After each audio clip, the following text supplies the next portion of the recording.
Ya, pemirsa, Asosiasi Pengusaha Retail Indonesia atau APRindo memproyeksikan pertumbuhan penjualan industri retail hingga 2 kali lipat saat momen Ramadan dan Idul Fitri 2025. APRindo memastikan bahwa berbagai kebutuhan seperti consumer goods dan juga kebutuhan pokok lainnya dipastikan tersedia dan mencukupi. Asosiasi Pengusaha Retail Indonesia atau APRindo memproyeksikan pertumbuhan penjualan industri retail hingga 2 kali lipat saat momen Ramadan dan Idul Fitri 2025. APRindo memproyeksikan pertumbuhan setiap bulan rata-rata 8 hingga 9%, namun saat Idul Fitri bisa di atas 16 hingga 20%. Ramadan dan Idul Fitri telah menjadi momentum tahunan bagi pelaku usaha. Untuk itu, para pelaku usaha telah melakukan persiapan dan proyeksi terkait penyediaan stok barang. APRindo memastikan berbagai kebutuhan seperti consumer goods dan kebutuhan pokok lainnya dipastikan tersedia dan mencukupi. Tim Liputan IDX Channel. Ya, pemirsa, untuk membahas tema kita kali ini, sektor retail siap optimalkan cuan. Ini menjelang Lebaran, kita sudah tersambung melalui Zoom bersama dengan Bapak Jimmy Gani. Beliau adalah Ketua Dewan Pengawas Asosiasi Pengusaha Retail Indonesia. Halo Pak Jimmy, apa kabar?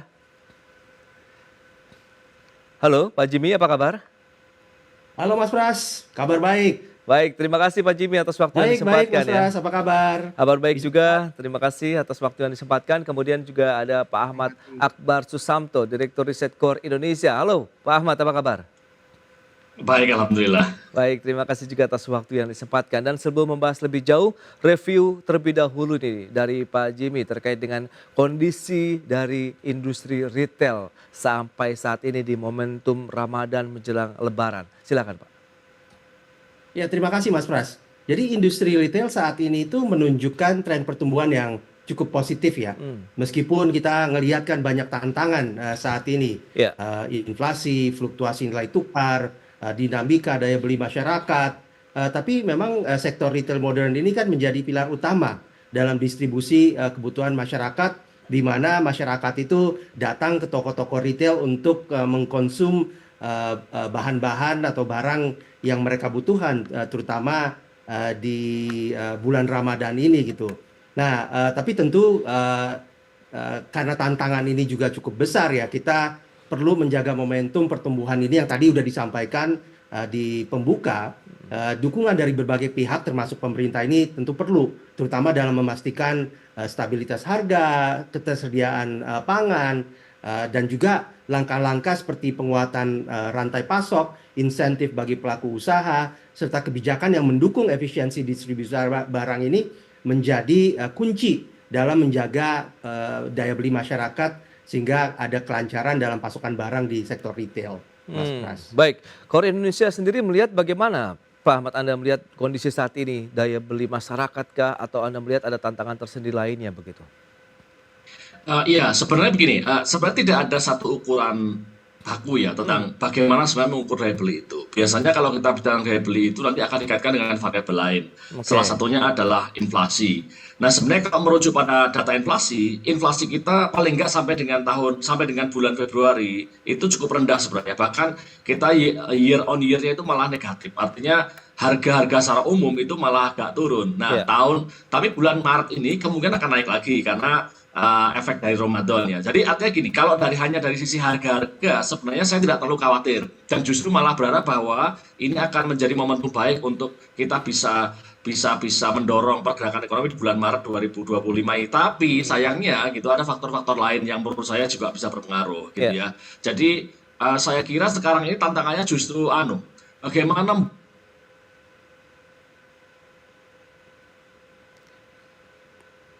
Iya. Halo, Pak Ahmad.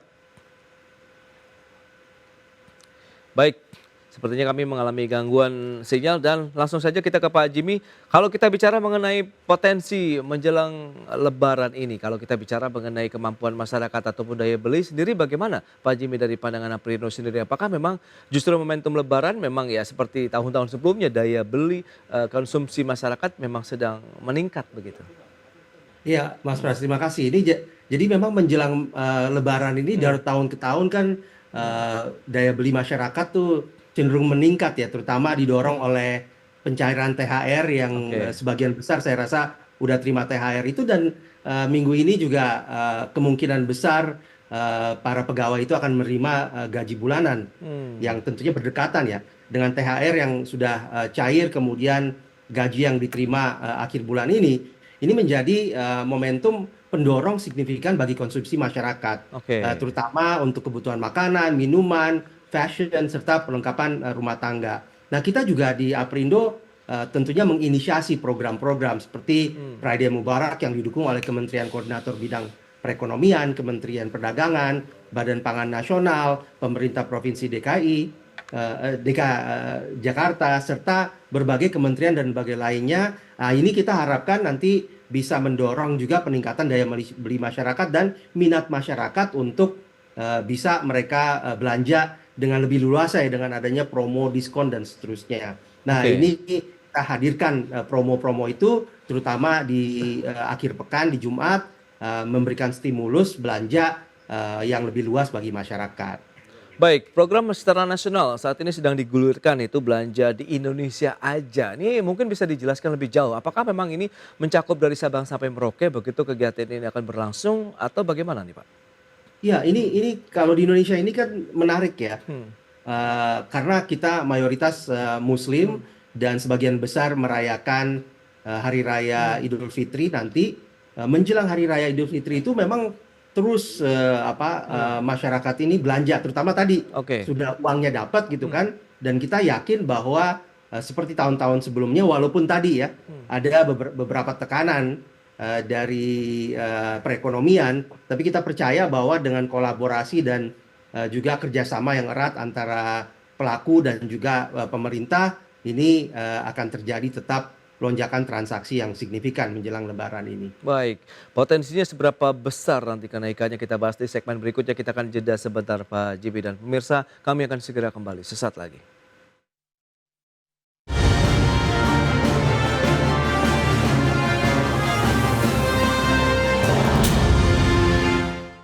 Ya, Anda masih menyaksikan Market Review pemirsa, dan kembali kami sampaikan data untuk Anda terkait dengan pertumbuhan dari industri retail di Indonesia. Selengkapnya bisa Anda saksikan di layar televisi Anda. Baik, kita lihat bagaimana ini adalah data riset Nielsen terkait dengan pertumbuhan industri retail tahun 2000 sampai dengan 2002 pertumbuhannya 14%. Sementara target Kemendak di tahun 2025 ini pertumbuhan ini sekitar 5% begitu ya. Ya itu dia cukup perbedaan yang perlu kita cermati nanti begitu untuk data-data yang sudah disampaikan. Selanjutnya, data-data dugaan masih lemahnya daya beli masyarakat begitu. Total impor barang konsumsi per Februari tahun ini berkisar 1,47 miliar dolar atau turun 10,61%. Sementara IHK atau indeks harga konsumen turun ataupun deflasi baik secara bulanan dan juga tahunan yang masing-masing turun 0,48% dan 0,09% di bulan Februari. Jumlah tenaga kerja yang terkena PHK mencapai 81 ribuan per Januari 2025. Kemudian tingkat tabungan kelompok bawah terus dalam tren yang melemah dan merupakan yang terendah saat ini di level 79,4 per Februari 2025 ini. Baik, kita lanjutkan kembali perbincangan bersama dengan Pak Jimmy Gani, Ketua Dewan Pengawas dari Aprindo, kemudian Mas Ahmad Akbar Susamto, Direktur Riset Core Indonesia. Baik, dengan beberapa data yang sudah disampaikan, Pak Jimmy mungkin bisa dijelaskan kembali target-target dan bagaimana momentum Lebaran sampai dengan mungkin pasca Lebaran nih juga yang perlu dicermati untuk industri retail sendiri, bagaimana proyeksi Anda? Iya Mas Pras, terima kasih. Jadi memang kalau kita lihat tren dari tahun-tahun sebelumnya itu kan di bulan suci Ramadan ini selalu terjadi lonjakan pembelanjaan ya, tingkat Oke. belanja masyarakat kan tinggi. Tadi kan disebutkan pertumbuhan tuh bisa 16 sampai 20% ya, Oke. yang terjadi gitu. Nah, sementara memang saat ini kita kalau pemerintah dalam program belanja di Indonesia atau BINA itu kan Bina Diskon Lebaran 2025 itu ditargetkan nilai transaksinya sampai 36,3 triliun. Oke. Nah, kita sih tentu terus berupaya ya untuk melakukan hal itu.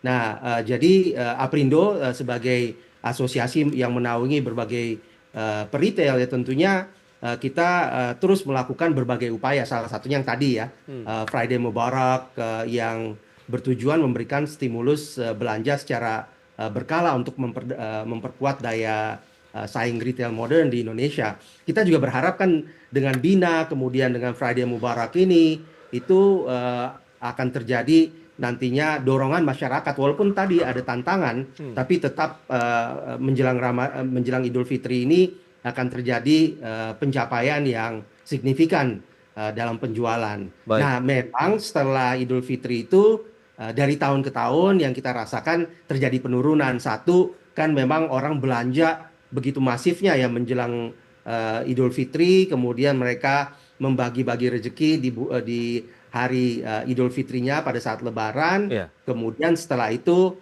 belanja memang menurun. Nah, ini yang kita selalu antisipasi. Jadi kita upayakan kita bisa tadi ya cuan di bulan Ramadan, Iya. kemudian pada bulan-bulan berikutnya kita memang sedikit lebih mengetatkan ikat pinggang lah kira-kira di para Baik, baik. Nah, Pak Ahmad, lantas bagaimana Anda melihat potensi ke depan begitu di momentum Ramadan, kemudian Lebaran yang diharapkan bisa meningkatkan cuan lagi untuk sejumlah sektor usaha termasuk sektor retail di dalamnya, kemudian dengan ya daya beli masyarakat begitu yang masih menghantui, kemudian Anda sebutkan juga di awal adanya ancaman PHK juga yang masih berpotensi terjadi begitu.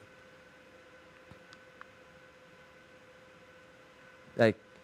Oke, baik kita ke Pak Jimmy. Sepertinya masih ada gangguan begitu terkait dengan sinyal komunikasi.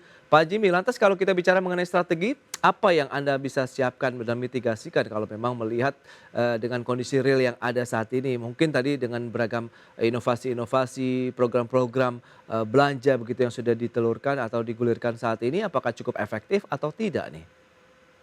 Terima kasih, Mas Pras. Ini Ya. banyak ya yang kita sedang lakukan ya. Tadi antara lain kan program Friday Mubarak, kemudian dari pemerintah ada program Bina 2025. Kita juga terus mendorong supaya terjadi promosi dan diskon yang diberikan oleh para retail modern ini untuk nanti masyarakat terdorong untuk membeli dan juga menjangkau karena daya belinya tentunya bisa lebih tinggi ya karena harga-harga barangnya lebih terjangkau. Oke. Juga banyak peritel nasional yang melakukan penambahan jam operasional.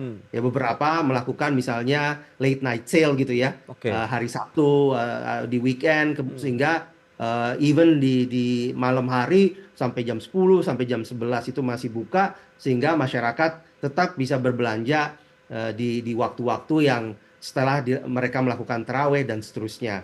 Nah, selain itu memang kita juga ngelihat kan terjadi pergeseran nih, Mas Pras. Yang tadinya orang kan hanya bisa beli, kalau tadi ngelihat angka-angkanya ya sampai 2002 itu kan double digit kan, bisa 14% pertumbuhannya. Tapi yang kita perlu pahami juga terjadi pergeseran di mana adanya omnichannel. Jadi orang ini kan tidak hanya menjual itu dan membeli itu lewat offline, lewat retail modern, tapi juga melalui e-commerce. Nah, yang e-commerce ini memang nggak terpantau nih berapa sih jumlah yang pembelanjaan yang dilakukan gitu. Jadi ada data-data tapi saya rasa belum tentu akurat gitu karena memang masing-masing e-commerce ini kan sendiri-sendiri gitu ya. Kecuali e-commerce yang memang dibangun sebagai omnichannel daripada para retail gitu. Nah, kita juga selain itu juga melakukan kolaborasi dengan UMKM dan produk lokal dan tentu juga melakukan inovasi dalam promosi.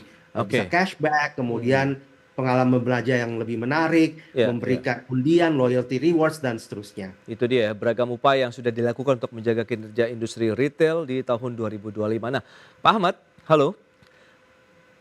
Baik, bagaimana melihat proyeksi dan potensi industri secara keseluruhan begitu, khususnya industri retail dengan beragam inovasi, dengan dukungan juga pemerintah untuk bagaimana menjaga kinerja industrinya sendiri. Anda sebutkan tadi bagaimana meningkatkan daya beli masyarakat. Nah, strategi apa, mungkin upaya apa yang perlu dilakukan pemerintah ataupun stakeholder terkait untuk bisa menjaga atau meningkatkan daya beli masyarakat saat ini? Silakan, Pak Ahmad. Ya menurut saya sekarang yang dilakukan sudah benar, arahnya sudah benar ya. Jadi PR kita sekarang adalah bagaimana membuat suasana itu lebih gembira bagi konsumen. Ya, membuat konsumen lebih termotivasi untuk belanja, membuat konsumen lebih termotivasi untuk memanfaatkan kesempatan-kesempatan yang ada sekarang. Jangan rusak mood mereka. Menurut saya itu yang Oke. paling penting sekarang. Baik, tapi melihat dengan kondisi saat ini, adakah perlu insentif ataupun kebijakan-kebijakan juga yang perlu ditelurkan oleh pemerintah? Mungkin dari sisi ekonomi secara keseluruhan, industri lainnya begitu yang saling menopang industri lain termasuk nanti bisa mengangkat industri retail begitu pada akhirnya. Pak Ahmad. Waktunya sih sudah terlalu mepet ya kalau dikaitkan Lebaran tinggal seminggu lagi. Oke, Jadi pokoknya sekarang ciptakan suasana gembira, ciptakan suasana di mana masyarakat tuh punya selera untuk berbelanja, itu PR sekarang. oke, baik. Optimisme Anda sendiri bagaimana kalau hingga sampai dengan akhir tahun Pak Ahmad melihat dengan tantangan yang ada saat ini begitu kalau kita bicara mengenai kondisi ekonomi secara umum dan juga sektor usaha. Untuk sampai dengan Lebaran ini kemungkinan memang walaupun dengan sudah berbagai upaya tadi sih kemungkinan ya mungkin masih hasilnya akan sedikit lebih rendah dibandingkan tahun lalu ya pertumbuhannya ya. Oke. Jadi tetap akan meningkat insya Allah dengan adanya Lebaran ini, tetapi mungkin naik tidak sebesar tahun lalu. Satu, kedua kalau dilihat secara keseluruhan di triwulan pertama tahun 2025 ini juga kemungkinan akan sedikit lebih rendah dari tahun 20. Kalau sampai akhir tahun mari kita lihat nanti apakah ada kebijakan-kebijakan, adakah suasana-suasana baru gitu. Tapi kalau saya boleh mengatakan triwulan 1 ini suasana lebih banyak suasana yang kurang membangkitkan mood bagi konsumen. Baik, baik. Nah, Pak Jimmy terakhir bagaimana proyeksi dan optimisme Anda lah melihat dengan kondisi tadi tantangan di tahun 2025 ini momentum Ramadan begitu meskipun ada pertumbuhan tapi terbatas tapi sampai dengan akhir tahun 2025 ini Anda melihat seberapa besar potensi pertumbuhan industri retail yang masih bisa dikejar? Kalau kita sih cukup optimis ya. Jadi outlook-nya tetap positif, terutama beberapa pos yang ikut menopang. Misalnya sektor makanan dan minuman, ini kan terjadi pelonjakan yang cukup besar gitu ya di Oke. bulan Ramadan. Kita berharap juga nanti tentunya dengan adanya makan gizi gratis, program itu juga mendorong nanti pembelanjaan terhadap makanan. Begitu juga dengan sektor fashion, aksesoris, produk kesehatan, kecantikan, sektor elektronik, perlengkapan rumah tangga ini juga bisa ikut tumbuh gitu ya di tahun 2025 ini. Oke. Tadi memang Pak Akbar nyampaikan juga ada tantangan-tantangan, tapi kita juga perlu untuk memberikan kesempatan kepada pemerintah dalam nanti melahirkan berbagai kebijakan maupun juga inisiatif-inisiatif. Contohnya gitu ya, mungkin kalau sekarang Danantara itu banyak stigma negatifnya di masyarakat, tetapi ke depannya kita berharap Danantara ini bisa betul-betul bisa berperan untuk mendorong perekonomian nasional melalui investasi-investasi yang tepat sasaran yang nantinya bisa memberikan juga kesempatan untuk masyarakat kita bisa bekerja gitu ya, menciptakan lapangan kerja, kemudian juga menghasilkan pertumbuhan ekonomi yang lebih besar daripada kalau kita tidak melakukan langkah-langkah yang di luar daripada kebiasaan kita. Oke. Bisa optimis double digit Pak Jimmy kira-kira? Kalau double digit terus terang untuk 2025 ini memang agak sulit ya. Tadi kan Kemendak kan menyampaikan single digit ya, yang jauh dari 10% gitu ya, sekitar 5%-an. Ini kalau kita bicara tahunan ya, Ya. apalagi kita lihat tadi kan Pak Akbar juga sudah sampaikan ada kecenderungan deflasi beberapa bulan terakhir. Yes. Tentu di bulan Ramadan ini kita mungkin akan melihat lagi inflasi, walaupun mungkin nggak lonjakan yang setinggi Ya. biasanya, tapi saya rasa kita tetap optimis tadi bisa di angka yang melebihi daripada apa yang dicanangkan atau ditargetkan oleh Kemendak gitu. Baik, itu dia beberapa optimisme kemudian target mitigasi yang sudah disiapkan para pelaku industri retail untuk menyikapi tahun 2025 dengan memanfaatkan momentum lebaran untuk bisa mendapatkan cuan yang lebih tinggi lagi di tahun 2025 ini. Sayang sekali waktu terbatas ini. Pak Jimmy terima kasih banyak atas informasi update yang sudah disampaikan. Pak Akbar terima kasih juga atas informasi dan analisis yang sudah Anda berikan kepada pemirsa pada hari ini. Selamat melanjutkan aktivitas Anda kembali. Terima kasih. Salam sehat, sampai berjumpa kembali. Pak Akbar terima kasih Pak Jimmy. Salam sehat, terima kasih Mas Pras. Terima kasih. kasih Pak Akbar. Baik pemirsa, 1 jam sudah saya menemani Anda dalam market review dan perbaharui terus informasi Anda hanya di IDX Channel, your trustworthy and comprehensive investment reference. Karena urusan masa depan harus terdepan. Aku investor saham. Saya Prasetyo Wibowo beserta seluruh kerabat kerja yang bertugas pamit undur diri. Terima kasih, sampai jumpa.